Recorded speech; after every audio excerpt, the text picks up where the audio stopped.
నువ్వు మొత్తం అన్నం తినేటప్పుడు నీకు తోడబుట్టిన చెల్లి ఉంటుంది కదా, నీకు తోడబుట్టిన అన్న ఉంటాడు కదా, మొత్తం అన్నం తినే ముందు ఒకసారి వాళ్ళని గుర్తుకు తెచ్చుకో. వాళ్ళు తిన్నారో లేదో. నేను కనీ పెంచిన అమ్మ ఉంది కదా, నేను కనీ పెంచి 25 సంవత్సరాలు పోషించి ఒక అయ్య చేతిలో పెట్టిన తండ్రి ఉన్నాడు కదా.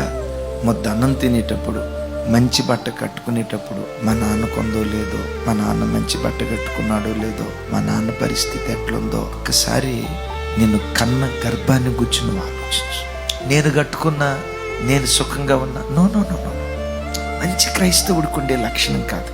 ఏ తండ్రి 25 సంవత్సరాలు నేను పెంచి పెద్ద చేశాడో మంచి బట్ట కట్టుకునే ముందు మా నాన్నకి ఎలాంటి మంచి బట్టలు ఉన్నాయో లేవో, మా నాన్న ఏ స్థితిలో ఉన్నాడో, ఆ మనస్సు గనక దేవుడు నీ లోపట చూస్తే నమ్మండి, ఆకాశపు వాకిళ్ళు విప్పి దేవుడు నిన్ను దీవించడం ప్రారంభిస్తాడు.